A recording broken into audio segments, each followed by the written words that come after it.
Hello, this vid is part of the Seven Giants series of vids on geopolitics, and this vid is on Russia.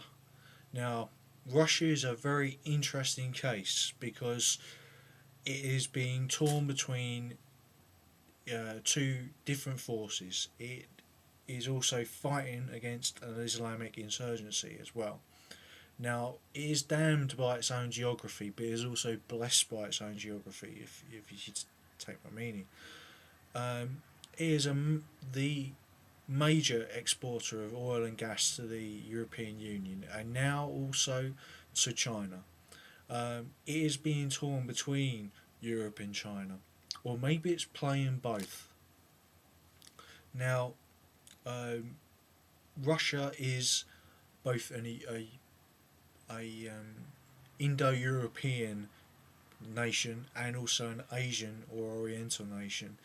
Um, and it's these different cultures, this tension between the European and the Mongolian based culture that's inherent in the Russian psyche. It's also an Orthodox Christian country with the legacy of the Soviet Union, the communist regime there.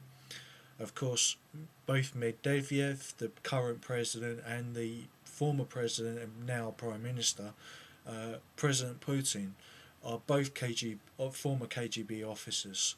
And like the CIA, they say once an agent, always an agent. Um, Also, Russia is beset by both an Islamic insurgency in the south in Ingushetia.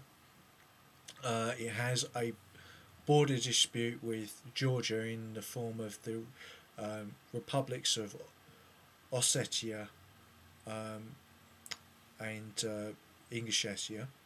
It has problems with Chechen terrorism, those terrorists have links to Al Qaeda as well. But there's also the legitimate um, cause of the Chechens who want their independence. And if you remember back to the Chechen Russian War, where the Chechens actually defeated the Russians in the Chechen capital, Grozny. Now, these are all massive legacies from the fall of the Soviet Union, and the second biggest effect of that was that most of the country, in, immediately after the fall of the Soviet Union, although you can argue that the Soviet Union was organised crime in itself, um, that after the fall of the Soviet Union, 60% of the Russian economy fell into the hands of the Russian mafia. Now, in the Russian press, these are called the oligarchs. These are a group of Russian and also um,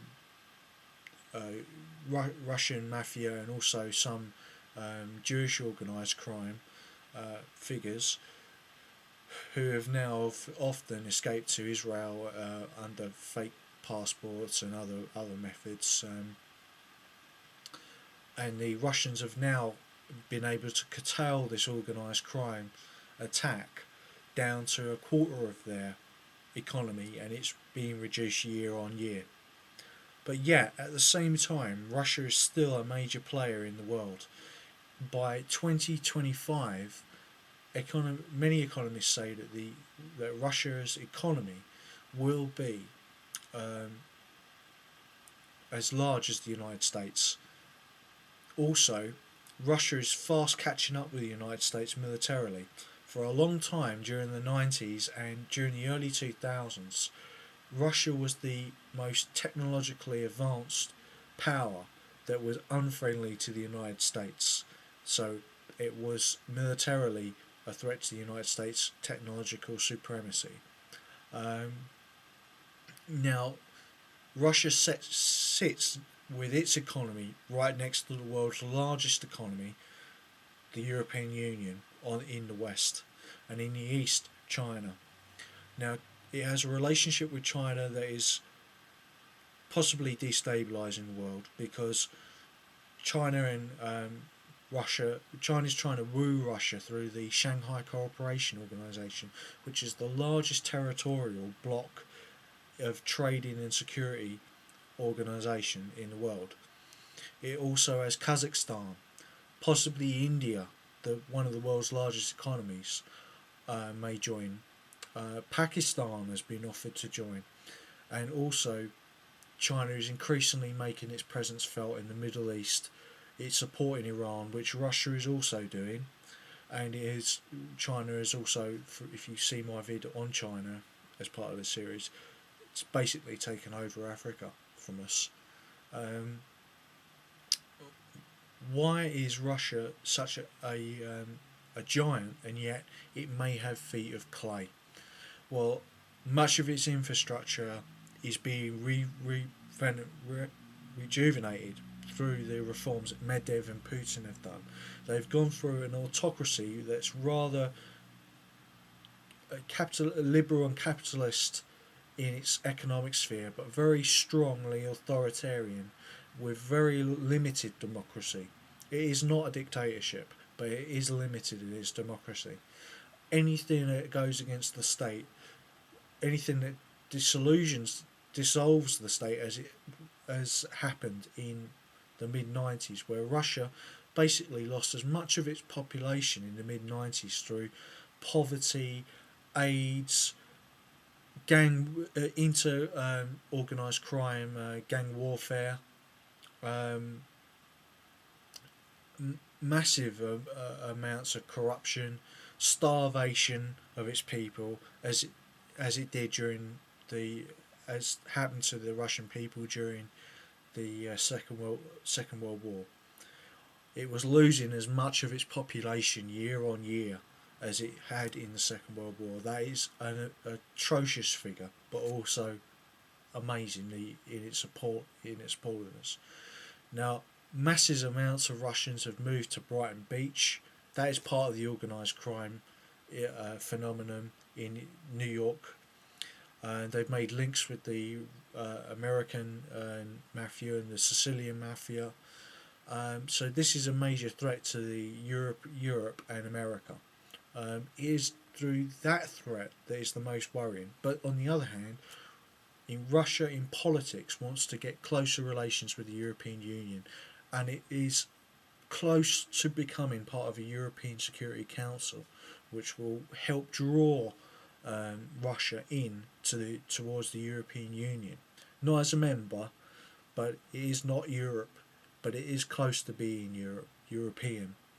You may also say that the amount of immigration from the West, of Germans going back to the Volga region, of other parts of former places such as East Prussia, which used to be German and now are in the Russian sphere, are close to. You may see a spread of the Western population east, and that might bring Russia to be more European. Also, Russia is a big problem historically with Turkey, and Turkey being part of NATO. It has always seen Turkey as a thorn in its side, and it's always a quite close support for Greece and Serbia being Orthodox countries, even during the Soviet Union. What will the relationship be if Turkey joins the European Union? That will be interesting to see. But because of the economic shocks that Russia went through in the 1990s, because of its humiliation of as the West sees it, losing the Cold War, the Russian banking system has become much more hardened to economic shocks, and Russia is actually coming out of the economic crisis much better than many other countries in the world. So keep your eyes out for Russia. Russia may be coming back.